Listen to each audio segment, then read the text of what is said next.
The story of James Kloss is terrifying.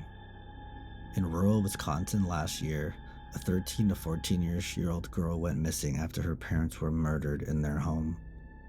Police arrived within 4 minutes or so, but she was just gone. Of course, speculation is that she was kidnapped, or that she was in on it, or dead, or something else. Nobody knows because she has completely vanished. 88 days later, in the dead of a northern Wisconsin winter, she runs out into the street to a woman walking her dog. She had been held captive about 40 minutes from her home. All of that is scary enough, but here's the terrifying part. She had never had any contact with the guy that murdered her family and abducted her. One day, he was driving to a new job, at which he only lasted one day, and saw her get on the school bus. At that moment, he decided that he was going to take her. There was no warning, no grooming. There was absolutely nothing that she or her family could have done to avoid anything. A creepy young man saw her from 100 feet away and decided that he would murder her family and take her for himself. I grew up in a funeral home. I helped out in the office. When I was about 15, we got a call from a man whose wife and infant baby had been murdered in cold blood. There were very few clues. Made headlines. Cops set up surveillance at the viewing. It was heartbreaking as the mother was holding the baby in her arms. I was asked to take the flower cards and periodically get the husband and ask if he recognized the names.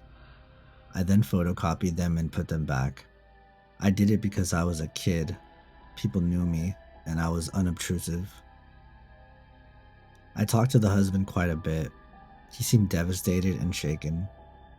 The cops told me they had an eyewitness to someone leaving the house the day of the murder. The witness was a 3-year-old girl. She recognized the man leaving. It was the husband's best friend. Turns out that the friend and the husband had made a pact to kill each other's families and run off with their secretaries. The little girl identified the friend, and I guess one of them cracked. They both went to jail on multiple counts, all on the testimony of a 3-year-old. I still can't believe to this day that that man stood right beside me multiple times and I had no clue. I don't think I ever looked at life the same way after that. This is about a man named Haj Mohammed. He was a shoemaker who lived in Morocco in the late 19th and early 20th century. He and his accomplice, a 70-year-old woman called Anna, used to drug and kill young women who came to the shop. Eventually, one of the victim's parents traced her movements to the shop, and after the remains of 36 mutilated corpses were discovered nearby, Mohammed and Anna were questioned and tortured. Anna didn't survive the torture, but Mohammed confessed to murdering them, usually for a tiny amount of money. His initial sentence was crucifixion, a very unusual punishment even then. However, there were many protests from powerful foreign embassies, and Morocco couldn't do much against them. Instead, he was sentenced to beheading, a more common punishment. However, the mood in Morocco was that this was far too lenient, so they settled on immurement, basically being walled up alive. A special cell was constructed in the wall of the bazaar, about 2 by 2 by 6 feet. Chains were attached to one wall to ensure he would be kept standing up. Muhammad wasn't told of his fate until the morning of his execution, when he was led, screaming, in chains and slowly bricked up inside. Once the last course had been laid, the crowd would fall silent until he started screaming. Then they would cheer. He screamed nearly constantly for 2 days. On the third day, he fell silent.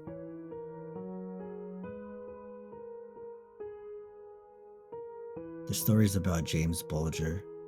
He was just 2 years old and with his mom running errands at the store. She let go of his hand to pay the cashier and he wandered away.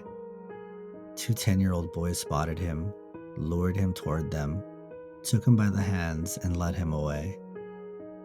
They took him to a remote location, pushing and kicking at him the entire time. Some people questioned the kids with the crying toddler. Some people questioned the two kids with the crying toddler, but they lied, saying he was their brother and nobody intervened further. They took him to a secluded spot and tortured him.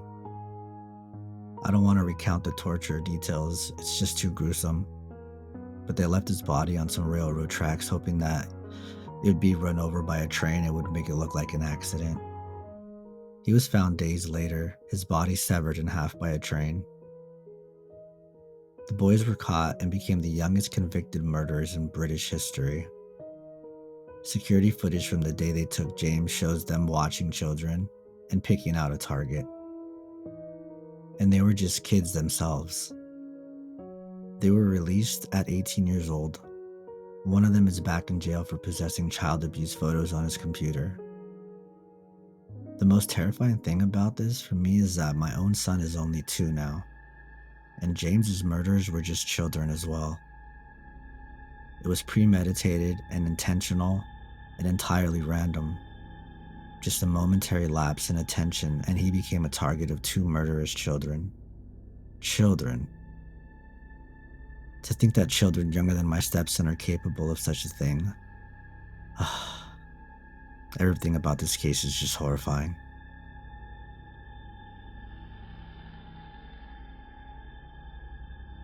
The scariest true story I know is my own.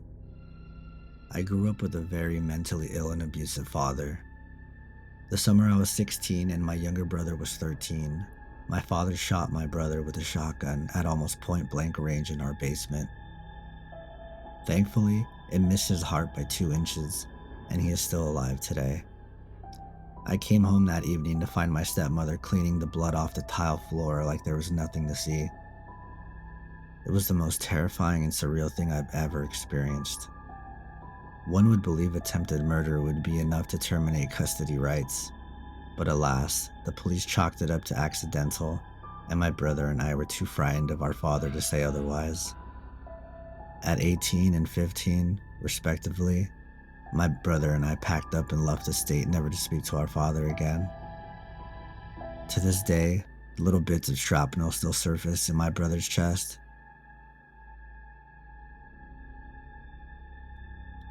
The New London school explosion.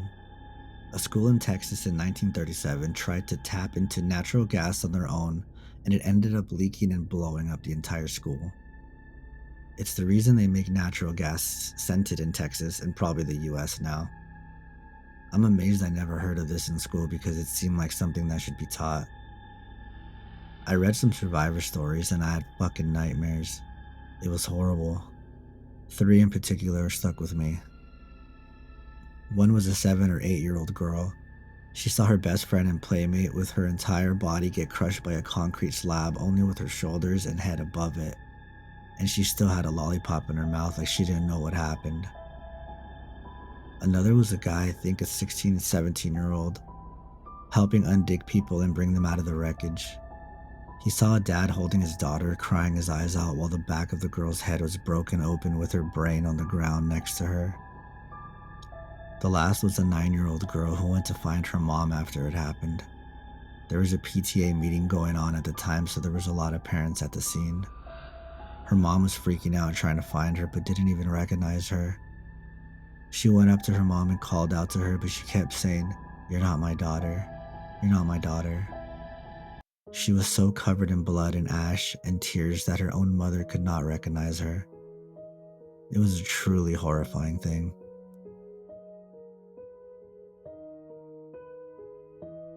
The murder of the Grown family. A deranged pedo named Joseph Edward Duncan was already on the run from the cops for a past sexual assault. He was incredibly charming and manipulative, and was truly pure evil. He camped outside a family's rural home, unseen by them. He picked it out after driving past it and seeing children's toys outside. He watched them from afar, got to know their routine with the intent of kidnapping the children, 10-year-old Dylan and 8-year-old Shasta. Jed found the lock on the door was broken, entered the home in the middle of the night, and tied up the mom, dad, and teenage son. He put Shasta and Dylan in his car and killed the rest of the family with a hammer. He traveled around various campsites and cabins with Shasta and Dylan captive, sexually abusing and torturing them. He eventually shot Dylan, but Shasta talked him out of killing her. Jed ended up telling her she taught him how to love. The scariest part is the CCTV footage of Jed and Shasta at a gas station, because you could easily believe they were just a normal dad and a grumpy daughter if you were an onlooker. Eventually, he took her to a diner where he was finally apprehended when a waitress noticed something was up and Shasta was saved after 7 weeks in his clutches. As he was dragged away, he called to her and yelled, "Promise me you'll visit me in prison." And she said she would. I don't know if she ever did. Jed was put on death row and found to be guilty of 3 previous child murders. He died a few months ago from cancer. But the worst part of it all is how horrible Shasta's life has been afterwards. Drug addiction, in and out of jail, losing her children, etc.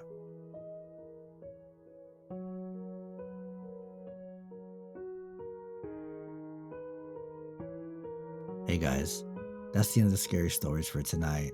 I hope you enjoyed. Leave a like, subscribe if you're not subbed, and hit the bell. I'll see you guys on the next one. Stay spooky.